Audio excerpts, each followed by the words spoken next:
as much as, within the United States, we have a tendency to think that the United States, we're the biggest, we're the fattest, we're the dumbest, we're the most diabetic, and we're none of those things, actually. We're not even in the top 20 of the most diabetic, where these are problems that are global. Insulin resistance is global. So what is insulin resistance? It's a problem with two parts. It is a problem of insulin, the hormone insulin working well. And when you look at all of the cells of the body, there is a spectrum where some cells are not working well. They're not responding well to insulin. Insulin's knocking on the door, but the cell isn't really answering. So the cell is resistant to insulin. That's the hallmark of this problem. On the other end of the spectrum are cells that are working perfectly fine. Insulin comes and knocks, and the cell answers very readily. That is a problem in light of the second issue with insulin resistance, which is the hyperinsulinemia. In other words, high blood insulin. And these are two problems that always come together. You cannot pull them apart. Remember, the second part of it is elevated blood insulin.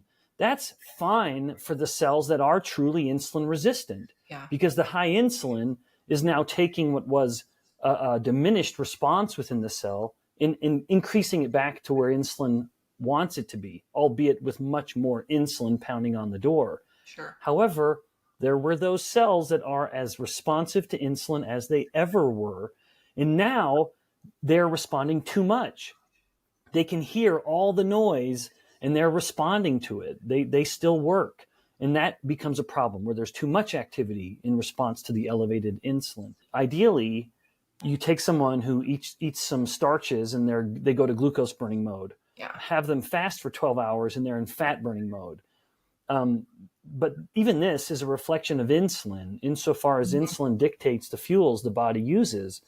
If insulin's high, the body's glucose burning. If insulin's low, the body is fat burning. It really is no more complicated than that.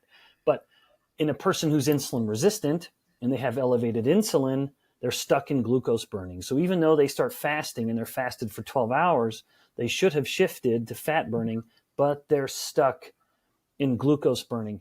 From outside to inside, whether it's from the skin and the acanthosis nigricans because of the hyperinsulinemia overstimulating melanocytes to produce more melanin, or whether it is the insulin resistance of the brain, of course, driving Alzheimer's disease, or insulin resistance affecting the liver, increasing fat production, causing fatty liver disease. But then maybe two that I'll mention, because there's such an interesting dichotomy, is the infertility of metabolic problems, and that's erectile dysfunction in men, or of course PCOS in women. And that's something I know you've spoken about. Because in the case of erectile dysfunction, in normal erectile function in the man, part of the erection is a consequence of of course, rapid vasodilation, increasing blood flow. Insulin plays a part of that. Insulin actually facilitates that vasodilation by telling the blood vessels to make more nitric oxide. But when the blood vessels become insulin resistant, even though insulin's trying to tell them to make more nitric oxide to facilitate vasodilation, it no longer happens, and the vessels stay constricted, and now the man has erectile dysfunction. So that is a consequence of the insulin resistance part of it. In contrast, a woman with PCOS, that's not the insulin resistance part of this per se, but rather the high insulin. In her body, the cells of the ovary are still sensitive to insulin. They're not insulin resistant, even though the body is insulin resistant. Those cells aren't. But now they are hyperactive or hyper responsive to the high insulin levels. And insulin tends to naturally inhibit the conversion of testosterone into estrogens. It's a little known fact that all estrogens were once testosterone, and insulin inhibits that conversion. And so now if there's too much insulin, there's not enough conversion, which means not enough estrogens, and now her cycle is disrupted. The skin is sort of the window to the metabolic soul, and it's typically around the neck. But I mentioned one, which is called acanthosis nigricans, which is when the skin gets a little darker pigmented, and it gets a little kind of tissue papery texture, gets kind of crinkled and wrinkled, and this kind of hyperplastic or this spastic growth of skin layers, and then you get the skin tags along those same areas, typically wherever there's a skin fold around the neck. Yeah. If the person's a little heavier, or the armpits is more common as well. But people often look at those kinds of things and just sort of groan in despair, thinking that there's nothing they can do. Right. Those will go away. Yeah. They will be completely gone. The skin will return to its natural texture and pigment. The skin tags will just fade away and get kind of reabsorbed, if you will, back into the layer of the skin. And within months, it can all be gone without any evidence that they were ever there. Yeah, if a person has the opportunity to get a blood test and they can exert some pressure on the tests that will be done, do everything you can, plead with your clinicians to measure insulin. Yeah. And ideally, your fasting insulin is going to be less than 6 microunits per mil. Yeah. Those are our units here in the US. And then if the number goes up, let's say, to around the low teens, that's not ideal. And of course, it's higher teens and the 20s beyond. That's very, very problematic. Yeah. I say the not ideal part because, like every hormone in the body, insulin has a rhythm to it. Mm-hmm. It will ebb and it will flow. And it's entirely possible that someone is exquisitely insulin sensitive, but they had their insulin measured and it came back at 13. That could be their absolute peak in the entire 24-hour cycle. And so I wouldn't want them to lose hope and think that they're, metabolically ruined. That's why it's nice, as much as I'm an advocate of measuring fasting insulin, look at your triglyceride to HDL ratio. You will always get your lipids measured. Even if you can't convince your clinician to measure fasting insulin, you can throw the LDL number out the window. It is so irrelevant. Just take your triglycerides, divide it by your HDL. And there's some differences across ethnicities. From blacks to Caucasians to Asians to Hispanics. Yeah. It's sort of, and South Asians, it sort of spreads out a little bit where Caucasians and Asians, ideally that number is less than 1.5. If the triglyceride to HDL ratio is less than 1.5, that's a good sign. For blacks, that number the cutoff is closer to 1. You want that number to be lower than 1. And then for Hispanics and South Asians, it seems that number, the range is a little more normal around 2. So if you're lower than 2, that's generally a good sign. Yeah. A massive study done out of UCLA Medical School hospital system, they monitored, they rather tracked everyone coming in with a heart attack. They plotted where their LDL levels were. And it was a total bell curve. And the most common number, the peak of the bell curve distribution was normal. And they found that more people had come with a heart attack who had LDL levels that were ideal, than had problematic LDL numbers. So LDL had no predictive power whatsoever. So LDL itself comes on a spectrum. And this could be why it matters, and it could explain some of the conflicting evidence where some people say LDL matters, others say it doesn't. It may be because LDL has such a variety to it, specifically its size and density. Yeah. And the smaller, more dense LDL appears to be more atherogenic than the larger, more buoyant LDL molecules, which appears to have, again, no problem with regards to heart disease. But most people don't measure their LDL diameter and density. But that's where, once again, the triglyceride to HDL ratio is, in fact, a surrogate marker, not only of insulin resistance, but also LDL density. That if someone has a higher triglyceride to HDL ratio, that heavily, heavily correlates with a more smaller, dense LDL, which is more atherogenic.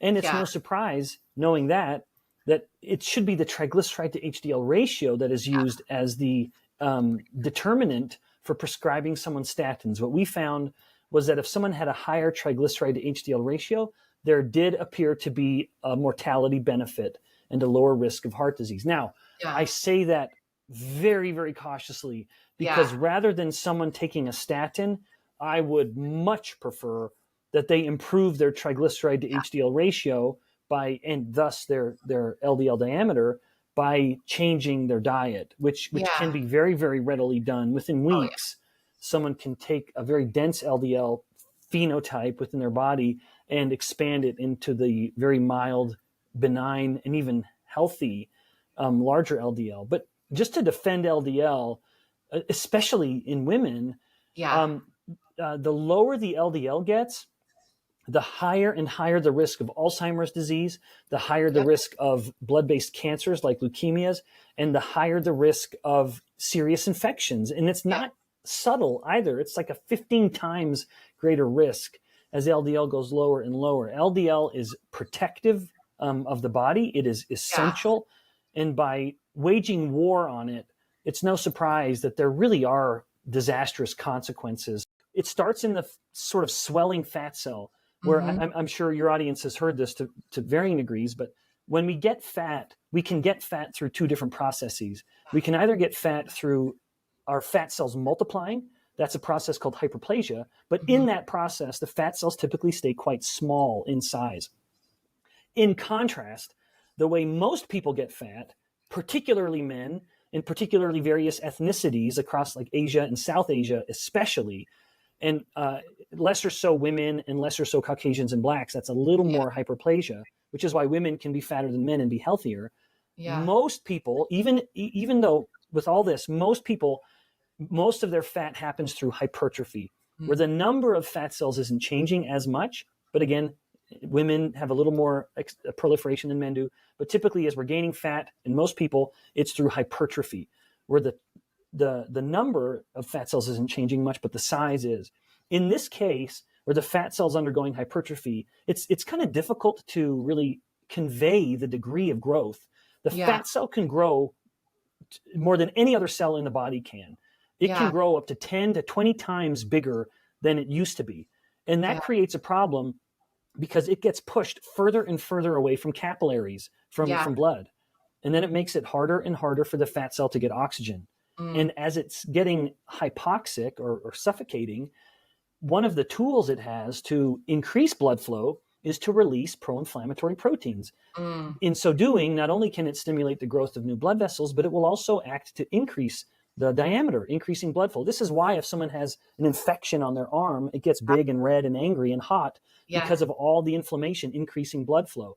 So these suffocating fat cells are just belching out all of these pro-inflammatory proteins called cytokines. C-reactive protein is one of them, in an effort to try to increase its own blood flow. Unfortunately, the very steps that the big fat cell is taking to try to ensure its own survival are the very same that end up increasing inflammation through the rest of the body. And when other cells, like say the muscle, which is a cell type I studied quite a bit, when these pro-inflammatory proteins come to the muscle cell, they will directly cause insulin resistance. So inflammation is one of what I call to be one of the three primary causes of insulin resistance, that you can remove any other noxious stimulus from the body. And if you just increase inflammation, that body will become insulin resistant. Yes, fat tissue is an aggressively active endocrine organ, secreting all kinds of proteins and what we would call hormones into the blood all the time. If you don't, David Ludwig at Harvard published very good papers, and he and I collaborated on another one that was sort of similar, but he found from his work that you could give people 2 isocaloric meals, exact same number of calories, and monitor their caloric expenditure over the day. And they found that if the meal had higher carbohydrates and spiked insulin, it slowed metabolic rate, and that would be a state where the body would be easier to gain weight. In contrast, the meal that had very low carbohydrates, but the exact same number of calories, did not slow metabolic rate. They had a higher metabolic rate. And the difference ended up being about 300 calories difference. And that's a pretty meaningful difference, especially if you extend it over months to weeks to months to years.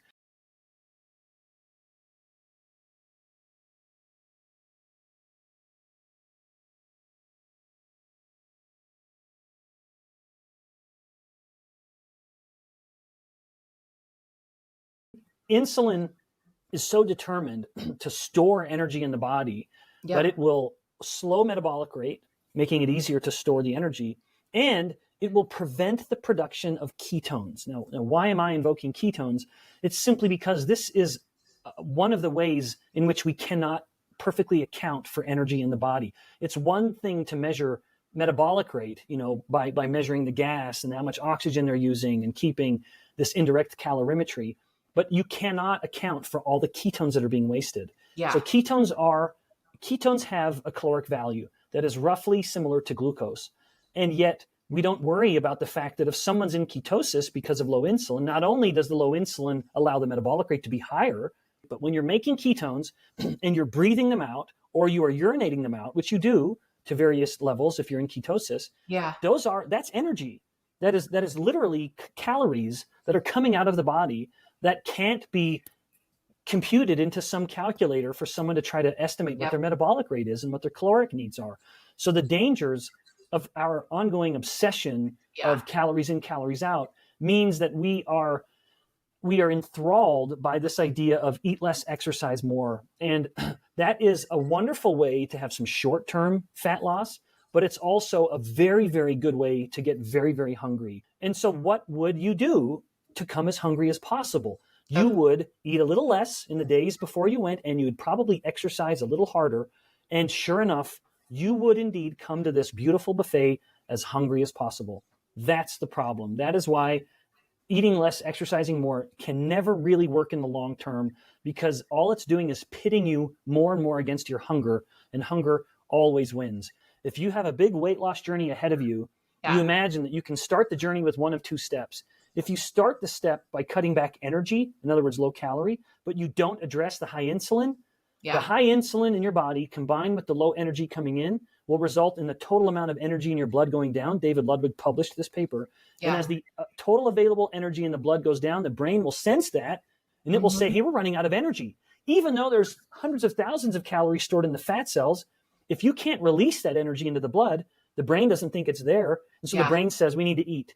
So it's time to get hungry and eat. So if your weight loss journey starts with low energy without addressing your high insulin, you're hosed. Start your weight loss journey with low insulin, where you don't have to be counting calories. You don't have to focus on being hungry.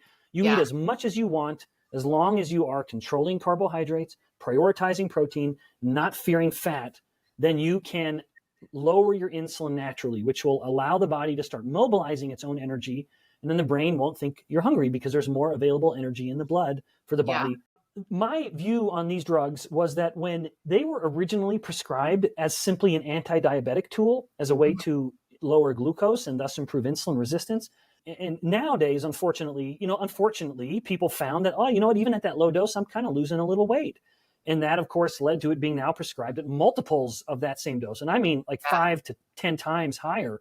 It is going way beyond where I considered it to be useful and perhaps, a little more beneficial than risky. Those drugs do directly increase lipolysis, or what we call commonly fat burning, although it's more the fat breakdown part, and the fat burning happens later.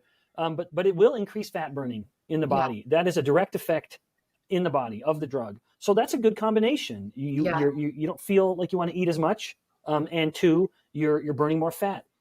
Now, another mechanism of action for these drugs is that they increase fat cell hyperplasia.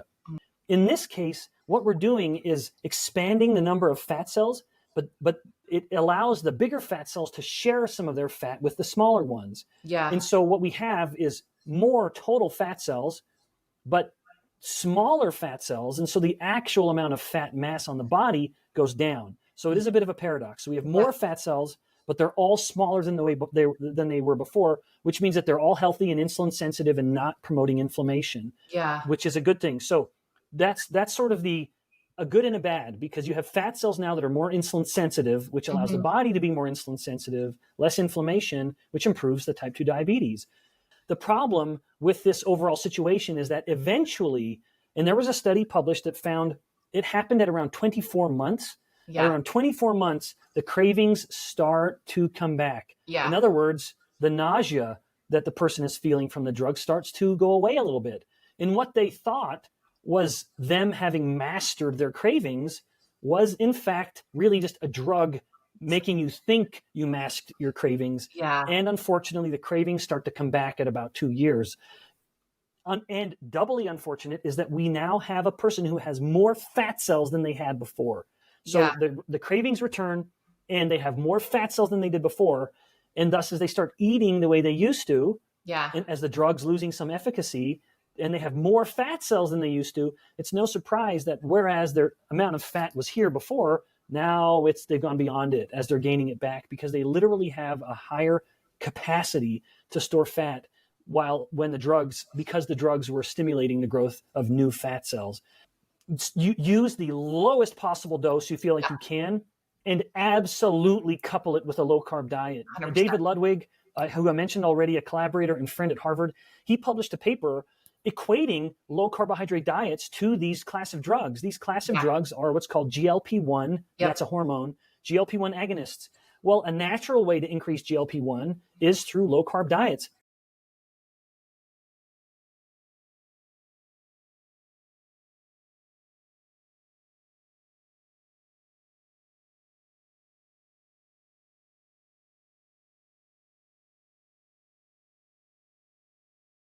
During menopause, she loses the kind of protective powers of estrogens. Estrogens are what makes the woman kind of a metabolic superhero compared to her male counterparts.